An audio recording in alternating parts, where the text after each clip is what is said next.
a esta carta escrita a la iglesia de Filipos, y aquí nos encontramos con el Evangelio en este primer siglo, presentado allí en aquella ciudad, con las circunstancias de aquella ciudad, y nos encontramos también con el Evangelio para nosotros, en nuestro tiempo y en nuestra condición. Y esto es precisamente algo que quiero subrayar. Nos encontramos con el Evangelio, que está en todo lugar, para toda nación, y que es universal. Y esto depende de la voluntad y el poder de Dios. Uno se encuentra con el Evangelio porque Dios se encuentra con nosotros en el Evangelio. Es verdad, y Pablo, por ejemplo, eso lo explica en la carta a los Romanos, todo ser humano se encuentra con el Creador, lo asuma o no, en la creación. Y eso le produce una condición de persona inexcusable por no dar gracias a Dios como el Creador y como debe darle gracias, sino que cambia el modo, cambia la figura y cambia a Dios por cosa humana, por cosa fabricada por el ser humano. Pero ese es un plano, digamos, general de criatura para con Creador. Pero luego está el encuentro que nosotros tenemos con el Evangelio, que eso ocurre solo por la gracia de Dios. Y a cada uno, en las circunstancias en que eso se ha producido, le recuerda la gracia de Dios manifestada con nosotros, con todo el pueblo, pero con nosotros, cada uno en particular, sea donde sea el lugar que nos encontremos y la condición social, familiar, de salud, etcétera, que tengamos. Precisamente, ya recordamos el pasado domingo cómo Pablo y sus colaboradores no tenían previsto salir de Asia Menor. Ellos, sus planes, tales como aparecen en el libro de los Hechos, eran seguir por aquella zona, ir a un sitio, a otro. Sin embargo, hay algo especial, hay un momento en el cual entienden que tienen que ir a Macedonia. Y en ese instante, el Evangelio, después de años predicándose y estando en Asia, el Evangelio pasa a Europa. Nos llega ya, digamos que está en nuestro terreno para los que vivimos aquí en Europa. Indiqué, yo creo que eso hay que recordarlo siempre, que el Evangelio llega por primera vez, pero Dios no está ajeno a Europa antes, y además las Escrituras estaban en Europa a través de las comunidades judías.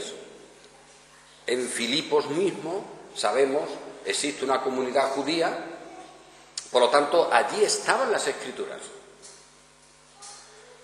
Estaba el Antiguo Testamento, pero eso, usado por el judaísmo, no era el Evangelio. Allí no tienen al Mesías, aunque tienen el Antiguo Testamento, escrito, como sabemos, por el Espíritu del Señor, guiando a los profetas, a los escritores, para escribir, el mismo Espíritu que luego actúa en los que escriben el llamado Nuevo Testamento. Por lo tanto, están las Escrituras, está el judaísmo y no está el Evangelio. Eso hay que recordarlo. Y además lo recordaremos dentro de las propias palabras de esta carta a los filipenses, porque aquí veremos cómo para algunos su condición de judío era lo fundamental, para otros su condición de romano, para otros su condición de tal o cual.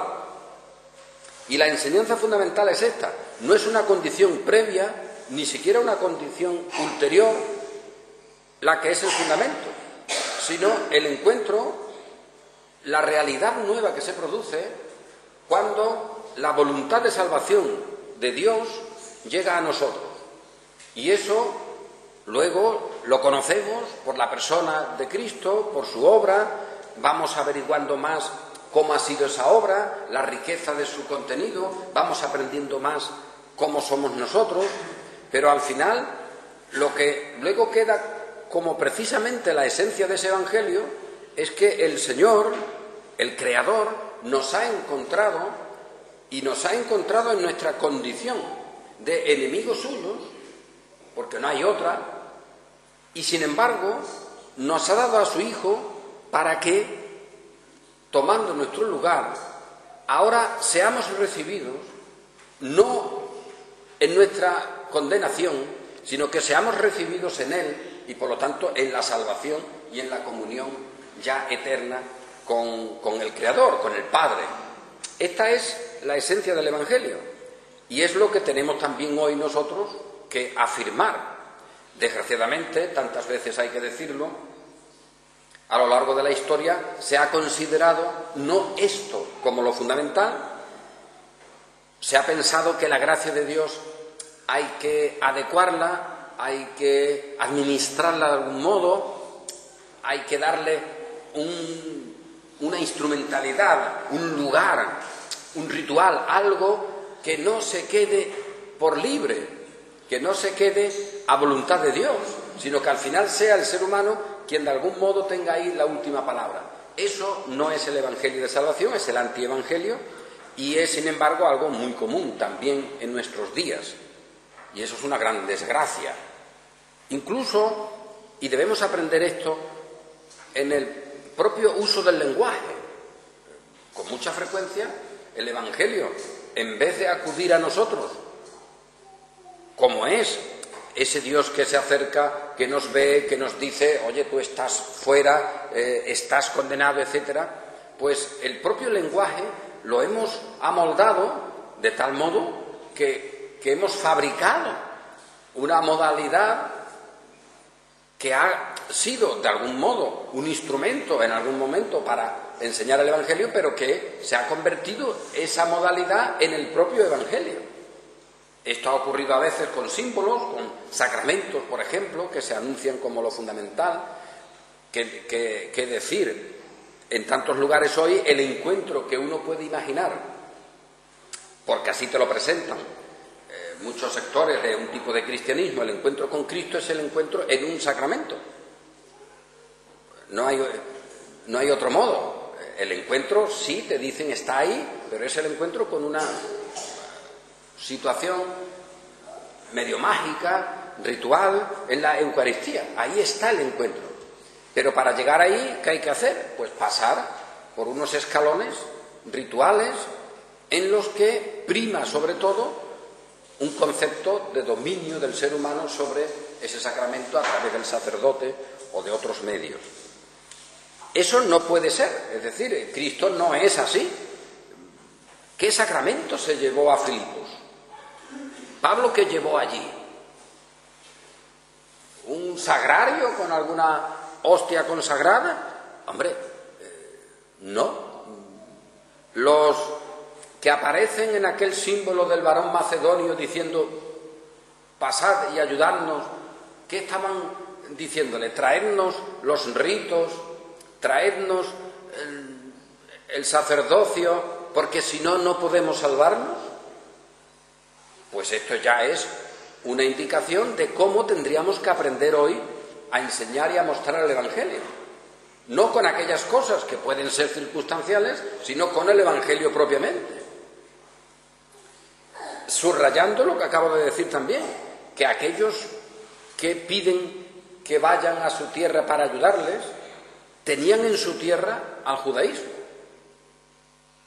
Y ese judaísmo, como eran de ortodoxos en el cumplimiento de ciertas leyes, de ciertos ritos, etcétera, no era la ayuda, no era el Evangelio. Eso hay que recordarlo y mantenerlo siempre, porque con mucha frecuencia se mezclan las cosas. Para nosotros hoy, por lo tanto, ¿qué es lo que debe primar? Pues que Dios mismo, en la persona de su Hijo, es el que está con nosotros. Se dice en la Escritura, aquel que está en Cristo. De eso se trata. El que está en Cristo es una nueva criatura.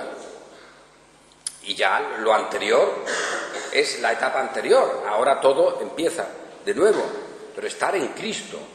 Y el que no tiene a Cristo o no tiene el Espíritu no es, tenga el rito, tenga todo lo que quiera. Y esto es lo que debemos subrayar y anunciar. Y procurar hacerlo con el lenguaje de la propia Escritura, aunque advirtiendo que siempre se nos va a colar las imaginaciones, el lenguaje fabricado que hemos hecho, y que eso es inevitable, y que a lo largo de la historia se ha ido desarrollando a través del cristianismo, pero sabiendo de ese peligro, concentrémonos siempre en lo que tenemos en el texto bíblico, que es lo fundamental y es lo que nos une en el Evangelio, porque al final de cuentas estemos aquí en esta ciudad, estemos en otro lugar, estemos en una situación de más libertad social o de menos libertad social, todos tenemos comunión y una misma comunión en el Evangelio. Sin embargo, ¿cuántas veces se ha pretendido que esa comunión sea en algo nuestro, en un sacramento? Ya que cité antes la Eucaristía. Parece que ese es el lugar, parece que eso es lo que une. No, es el Evangelio, es la declaración sobre Cristo que nos trae a la persona de Cristo vivo y resucitado, y nosotros nos incorporamos a Él y Él a nosotros, y esto es algo de Dios. Creo que es un gravísimo error, aunque haya muchas cosas positivas, pero creo que es un gravísimo error intentar explicar esta situación con unas fórmulas teológicas. Uno puede pensar en algunos autores que tienen libros con cosas muy útiles, sin duda, que no se trata de decir, oye, esos libros son una cosa malísima y hay que tirarlos, cosas muy útiles, pero el que te planteen este proceso, y este proceso escrito y de alguna manera secuenciado, eso es grave, porque es casi, y hoy día entraría en otro campo que sería más secuenciable, ¿cómo decirte, oye, cómo se produce la vida física? Pues sí, ahí podemos ver algunas cosas. Hoy, hace 100 años no, pero con la ciencia actual pues podemos ver algunas secuencias, pero vemos poquísimo. Al final vemos la vida, pero no podemos explicar la realidad de la vida, incluso física, no se explica. No hay manera de secuenciar eso y de experimentar esa condición. Eso no se puede hacer. La madre podrá tener unas sensaciones con su hijo en su vientre, etcétera, pero la vida de nuestra persona, en ese momento de la concepción y del desarrollo posterior, sencillamente no está en la posibilidad nuestra de secuenciarla. Sin embargo, es, y existe, y se tiene, y nadie duda de ella. La condición espiritual tiene ese mismo carácter. La propia Escritura dice, hombre, hemos sido engendrados no de carne o sangre, es decir, no como una persona humana, no como en el plano humano, sino de Dios. En consecuencia, esta condición de nacer de nuevo, esta condición de encontrarnos con el Evangelio, esta situación en la que la palabra de Dios llega a nosotros, y es una palabra que supone la expresión del poder de Dios, de aquel que dijo al principio, sea la luz, y fue la luz. Pues esta palabra poderosa de Dios, en el Evangelio llega a nosotros y nos libera. Y es una palabra de resurrección. Es una palabra que rompe nuestra muerte y nos traslada a su vida. Y es una palabra que nos declara sobre la persona de Cristo en estas indicaciones.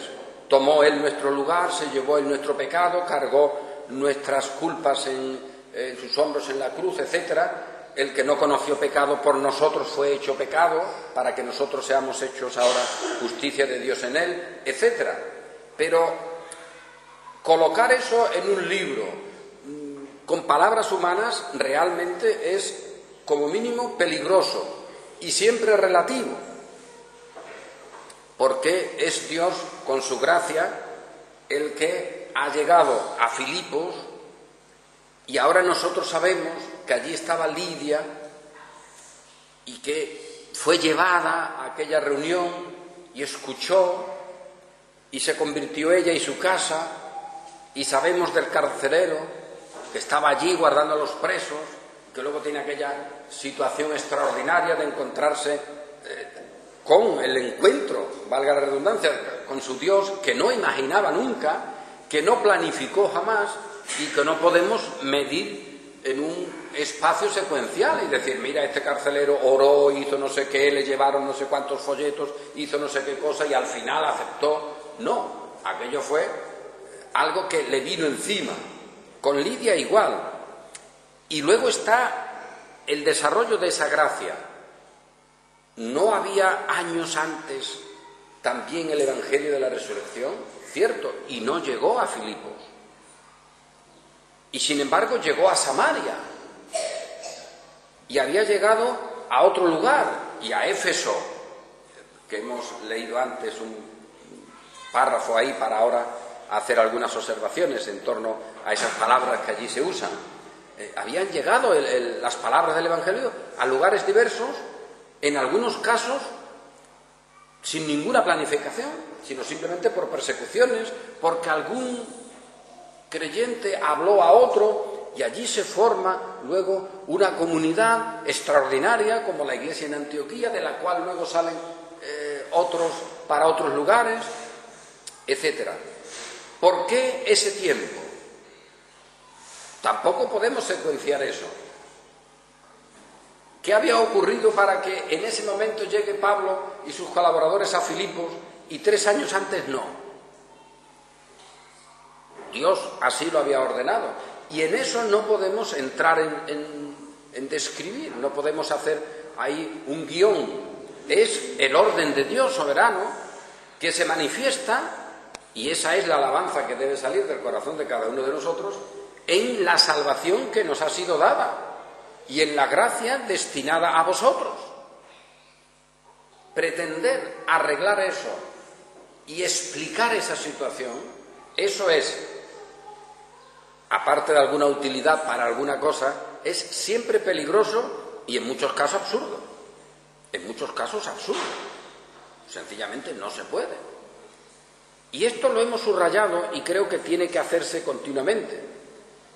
Entonces, es que no podemos hablar de Dios como soberano, no podemos hablar de lo que la Escritura indica, por ejemplo, de que hay una predestinación absoluta de todas las cosas. Hombre, sí, está escrito y así lo hacemos.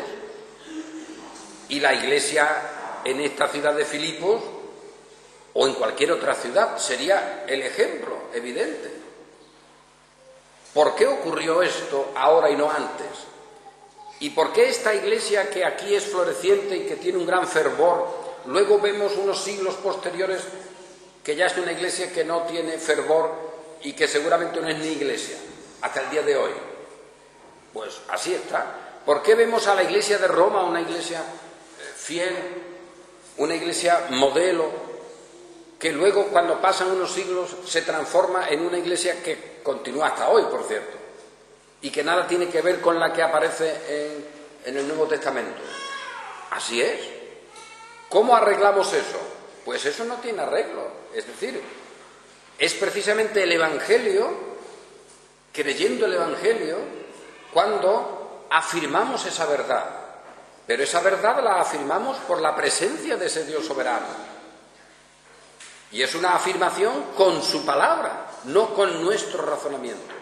Y el gran problema muchas veces ha sido que esa esfera de presencia de Dios infinito, con todo poder, con toda justicia, ha sido querida, o se ha querido colocar en una expresión teológica, y eso ha resultado en cosas, en fin, verdaderamente chocantes, como con todas sus escuelas el escolasticismo. Querían explicar todos los procesos por una palabra, después una explicación, después una contrapalabra, y así en esas argumentaciones se quería explicar todo y se pretendía explicar todo.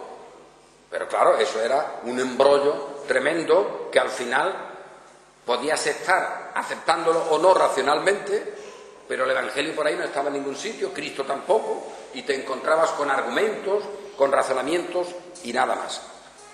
No es válido, por lo tanto, el explicar por qué la iglesia de Filipos aparece en el momento en que aparece.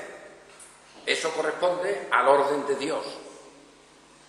Y ese orden está ahí declarado, como Él ha sido el creador de todas las cosas, eso está declarado, y por la fe lo recibimos, lo creemos y lo confesamos. Entonces lo que nos une con esa verdad es la fe, creemos. Es la fe, no es una explicación. Luego la fe tiene sus explicaciones, que duda cabe, y nosotros damos explicaciones por qué creemos y las cosas que creemos, etcétera, y así va nuestra vida.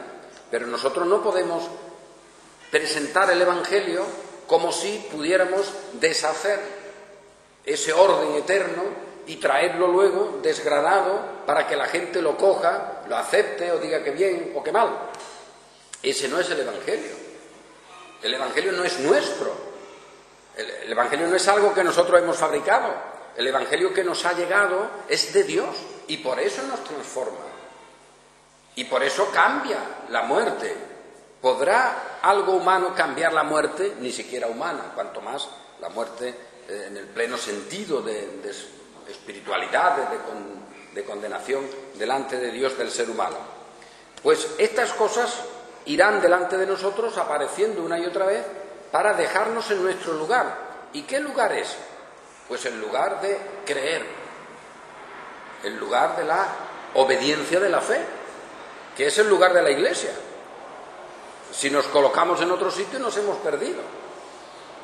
Y en este caso, esa obediencia de la fe, ese creer, lo tenemos aquí en esta Iglesia que ha aparecido y que ha aparecido, sabemos, fijaos cómo, pues porque hay alguien que tiene esa revelación en un momento determinado para saber que Dios los llamaba a aquel terreno, acuden para allá sin perder tiempo. ¿Y allí qué hacen? Pues tampoco sabemos qué plan tenían. No van con un plan de evangelización raro, no. Van como siempre a donde se reunían, en este caso los judíos, para explicar las Escrituras, y allí se reúnen y luego tienen varias circunstancias que ellos no podían prever, como aquella muchacha que tenía espíritu de adivinación, aquellos problemas que le trae el que ya sus dueños perdieran las ganancias que con esa adivinación llevaban, etcétera, y todo eso es una complicación que ellos no han planificado en absoluto. Entonces la fe, ¿cómo está ahí? ¿Qué es el Evangelio? El Evangelio es lo que se tiene, se vive y luego choca con las circunstancias del entorno, y en cada circunstancia de uno pues será de una manera o de otra, y eso es lo que tenemos.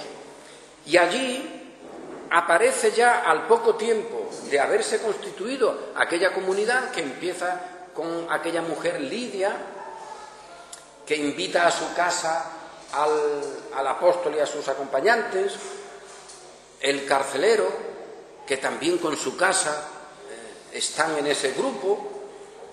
No sé qué podríamos pensar de unir a aquel carcelero con su historia personal, con aquella mujer vendedora de púrpura, Lidia. Seguramente no tenían nada en común. No tenían nada en común. Si se hubiera hecho un estudio sociológico, pues quizás hubieran sido las últimas personas en las que pensar para llevarles el Evangelio. Uno hubiera imaginado otras cuestiones. Hoy día, y eso también puede ser válido, vaya, se podrían hacer a lo mejor otras estrategias, otras cosas, pero quizá Lidia fuera la última y el carcelero detrás de ella. Nadie imaginaría eso. Bueno, pues allí están ahora los dos en la comunión del Evangelio. En la comunión del Evangelio. Y eso es lo que ha ocurrido con todos nosotros. Y por eso hay que subrayar siempre que la comunión entre los cristianos no es en nada más que en el Evangelio. Luego están las circunstancias sociales. Oye, a alguien puede gustarle la misma comida que a otro, o el mismo clima, o el mismo ropaje, pero eso es totalmente secundario. La comunión es en el Evangelio. Y allí esa comunión en el Evangelio, pues se tiene como ocurre sin ninguna organización previa. Allí no va un enviado de un colegio cardenalicio para establecer un punto de misión o una parroquia o algo de ese estilo. Allí van gente que llevan el Evangelio y luego el Evangelio, viviéndose, produce la realidad de la comunión y de la convivencia. Es decir, produce la iglesia local. Y eso es así, no se pueden hacer las cosas al revés o de otro modo. Y efectivamente esa iglesia local que está allí, que ya el nombre iglesia local es nuestro. Para entendernos, allí está la iglesia del Señor, la iglesia que Él ha comprado con su sangre. Lo que ocurre que, claro, nosotros podemos decir, oye, está allí, pero también está en Antioquía, y está en Éfeso, y está en Jerusalén.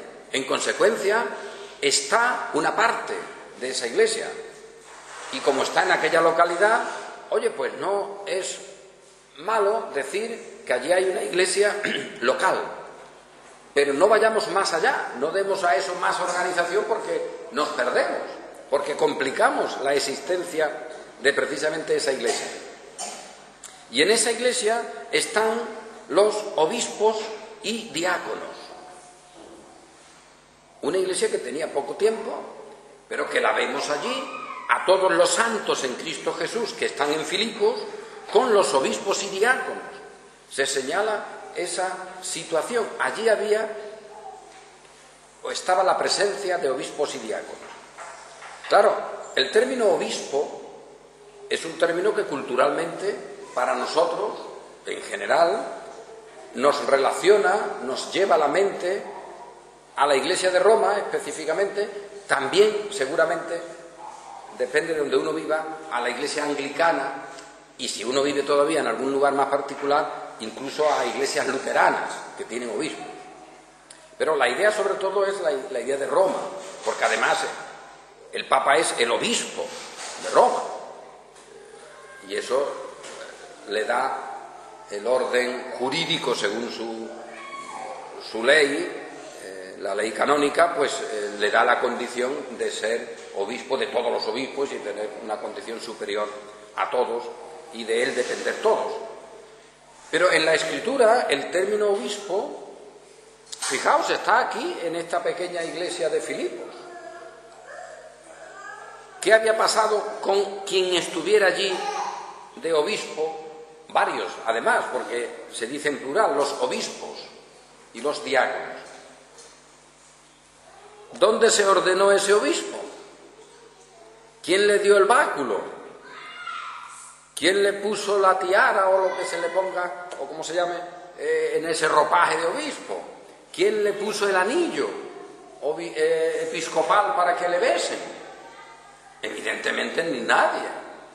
Por lo tanto, si luego la idea de obispo nos aparece así, con un ropaje, con un anillo, con un báculo, ya hay que decir, oye, ¿eso cómo se ha producido? Porque aquí ese obispo no está. Es decir, no existe ese modelo. ¿Cómo se ha producido? De tal manera que ahora, si en el siglo V se está discutiendo el obispado, discutámoslos en el siglo V, pero no lo mezclemos con la Escritura. Porque en la Escritura el obispo no es el obispo del siglo VI, con una parafernalia y con una autoridad civil, una autoridad eclesiástica, etc. ¿Quién es este obispo o los obispos? Pues eran los pastores o los ancianos. Y con eso ya afirmamos algo evidente en el Nuevo Testamento. El ministro en la iglesia, el pastor, el anciano o el obispo es una misma persona y que recibe esos tres nombres a veces para indicar un sector principal de su función. El pastor pastoreando, el obispo supervisando y el anciano gobernando, en un sentido. ¿Cómo serían los aspectos propios en las casas, que de ahí provienen los nombres. El que pastorea, el que está cuidando, el que gobierna cuidando, con lo cual ya se indica, y el apóstol Pedro eso lo subraya, oye, que el que gobierna es el que cuida, no el que domina, no el que tiene señorío. Gobernar cuidando, pastoreando, es el pastor que cuida las ovejas, no es el tirano que las mata o que las entrega a otros por precio. Y el obispo es en la casa el que organiza, el que administra las cosas de la casa, pero todo queda en la casa. El obispo no es el que tiene señorío, no es el que tiene dominio, no es el que tiene una autoridad de sí mismo jerárquica sobre algo y que está separado de la casa y la casa dependa de él. No, todos son siervos de la comunidad o siervos de la casa y funcionan al servicio de la casa o de la familia. Y si eso no se da, son impostores que tienen que ser rechazados para que la casa siga viviendo. Y eso es lo lógico y lo normal, y así aparece en el Nuevo Testamento. Y he leído el texto en el libro de los Hechos, donde precisamente el apóstol se despide de los ancianos de la iglesia de Éfeso, y así se indica, mandó llamar a los ancianos de la iglesia, a los cuales, después de manifestarles su situación, dice: yo os protesto en el día de hoy, que estoy limpio de la sangre de todos, porque no he rehuido anunciaros todo el consejo de Dios. Por tanto, mirad por vosotros y por todo el rebaño. Aquí aparece la idea de pastor, pero han sido calificados como ancianos, pastores, que es lo mismo, por todo el rebaño en que el Espíritu Santo os ha puesto por obispos para apacentar, para pastorear la iglesia del Señor, la cual Él ganó por su propia sangre. Por lo tanto, ahora la casa que era el referente del anciano, del obispo o del pastor, ahora queda concretada en la iglesia, que es la casa de Dios. Pero esa iglesia no es una organización, no es un lugar, no es algo humano, sino que es donde son los que han sido redimidos. Porque dice la iglesia del Señor que Él ha comprado con su sangre. Y ese es el conjunto de los creyentes, ni más ni menos. Y por lo tanto ese grupo que se reúne allí en Filipos, con sus circunstancias, que ya iremos viendo si Dios quiere, cuando nos adentremos más en el texto de la carta, pues ellos son parte de esa iglesia universal, en este sentido de esa iglesia católica, porque está en todas partes, que el Señor ha comprado con su sangre. Y allí están los obispos y los diáconos. ¿Quiénes eran estos diáconos? Pues estos diáconos, como la Escritura nos indica, eran gente de la propia iglesia, no estaban fuera, de la propia comunidad.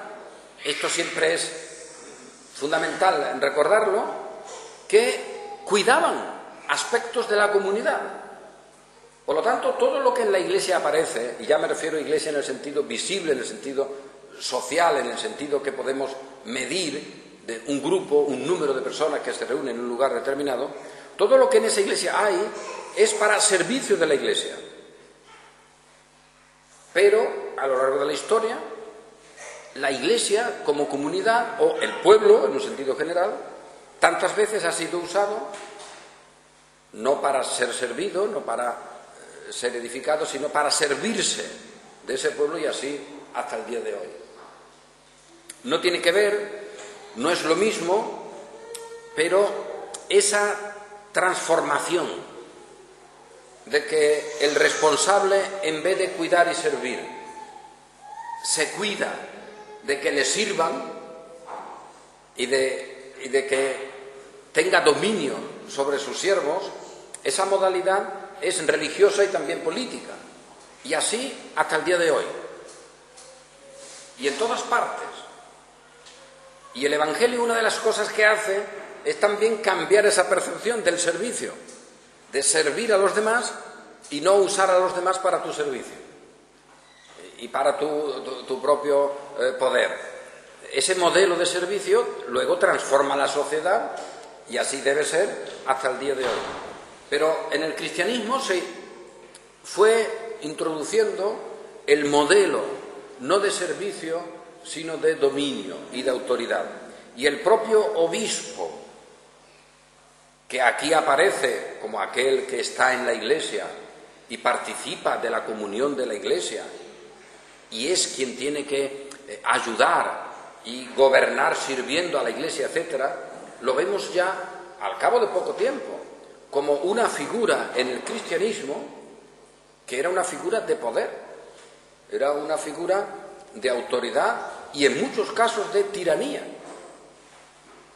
Y lo mismo en el plano también civil o que llamaríamos hoy político. Eso es así. Y en muchos casos, como había pasado en el judaísmo, pues estas dos esferas, lo religioso y lo político, se unían, eran una misma cosa. Y no era una misma cosa de servicio, precisamente, sino una misma cosa de dominio y de tiranía hasta el día de hoy. Y es lamentable porque uno ve historias, por ejemplo, en nuestro propio presente, pues existe al menos una discusión, un malestar, una efervescencia social sobre cosas de nuestra nación. Una parte dice que debe ser independiente, etcétera, y hay gente que con todo ese contexto, pues acude un poco a la historia, y luego en esa historia uno saca ahí, pues, algún héroe, algún momento histórico importante para justificar lo presente. Pero en el caso nuestro, lo que hay en la historia cuando se produce en teoría esa dominación sobre Cataluña, que es a la que nos referimos, por otro rey, etcétera, leer esa parte de la historia nuestra es leer una parte miserable de nuestra historia, porque tanto unos como otros, la gente, las familias, los padres, los hijos, los nietos, oye, que estaban muriendo en el campo de batalla, que estaban arruinándose los campos. ¿Y todo eso por qué? Pues había una corona por un sitio que no era ni nuestra. Pasa un poco igual que ahora, ¿no? Europa, la troika de no sé dónde decía que tenía que gobernar una corona y no la otra. Y otros decían, no, pero como gobierne ese, tenemos perjuicio nosotros. Pero ese nosotros era Holanda, Alemania, Inglaterra. Y mientras, aquí estaban aquellos españoles matándose unos a otros, con los campos arruinados, las cabezas cortadas, pero las coronas siempre en su sitio. Y uno muy glorioso y otro muy glorioso, peleándose por cosas que no eran de interés propio y que no le interesaba al campo, no le interesaba al que labraba el campo, desde luego que no. ¿Qué ocurría? Pues que aquellos que tenían que servir, sencillamente se servían del pueblo. Y en las palabras de Jeremías tendríamos que decir, y el pueblo así lo quiso. Y eso hasta el día de hoy. Hasta el día de hoy. Oye, ¿por qué Cataluña dejó o perdió su independencia? Dice, porque estaba bajo una corona que no era catalana, por cierto, y vino otra corona que no era española tampoco, y quitó aquello que había, pero de dos coronas se trataba. ¿Cuál era la mejor? Es que ni una ni otra. Todas derramaron sangre, todas buscaron sus propios intereses, y eso luego se pone con la gran bandera de no sé qué, o del nacionalismo, de la patria, o cualquiera sabe de qué cosa. El cristianismo no puede ser parte de eso. Y eso hoy nos atañe. Y es parte del discurso también que tenemos que recoger, por ejemplo, de esta propia carta, donde allí había unos nacionalistas judíos, había otros nacionalistas romanos, en aquella misma ciudad, explicando cada uno los beneficios de ser de una parte o de otra. Y frente a ello le dice Pablo, nosotros tenemos una ciudadanía que es de otra clase. Lo que no quita que estemos aquí y que estemos reclamando cosas y haciendo cosas en esta ciudad. Eso sí, pero nuestra ciudadanía está en los cielos. Y todos los poderes, todas las coronas, el que oprime y el que es oprimido, al final todos doblarán su rodilla delante del Señor y confesarán el nombre del Mesías, del Cristo. Iremos viendo también esos aspectos, porque fijaos, y concluyo, cuando digo, este Evangelio nos ha atrapado, es decir, nos ha tomado, hemos sido llevados por ese Evangelio al propio Evangelio, esa palabra del Señor que nos lleva a la propia palabra, y ahí hemos sido convertidos, y ahora empieza una vida nueva para nosotros, y caminamos en esa vida cada uno como puede. ¿Eso dónde nos lleva? ¿A las nubes? ¿Nuestra ciudadanía está en los cielos y nosotros que estamos en las nubes? No. Pablo está en la tierra y precisamente había pedido ser juzgado delante de un tribunal de César porque aquello era parte de lo que él entendía y le era conveniente. Otro puede reclamar otra cosa en su tierra, oye, que no se la quiten, que la cosecha, si necesita agua, pues que se reparta, que si hay hambre, que se reparta el hambre, que si hay riqueza, que se reparta la riqueza, muchas cosas que se pueden decir, pero esa no es nuestra persona, ese no es nuestro lugar. Nosotros no podemos mezclar el Evangelio con eso. El Evangelio trasciende a eso, y el Evangelio pone en la comunión del Evangelio a uno que esté en un lugar y a otro que esté en otro, y a dos naciones que estén en guerra. Los cristianos no están en guerra. Ellos están en la comunión del Evangelio. Y todo esto es lo que vamos viviendo cada día más en la comunión de ese Evangelio y en nuestra experiencia de esa comunión, donde todas las cosas quedan relativizadas y cada día aparece más esencial, más completo Cristo y su obra. Y nosotros crecemos en Él. Y para eso estamos, y esa es nuestra motivación.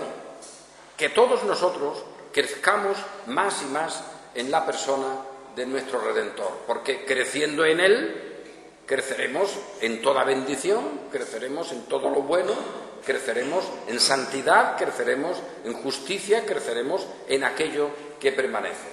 Que nuestro Dios, hermanos, nos siga bendiciendo para que, así como Él nos ha llevado a su Hijo, en Él permanecemos y en Él permaneceremos, alabándole y gozándonos todos en la comunión que tenemos en el Evangelio.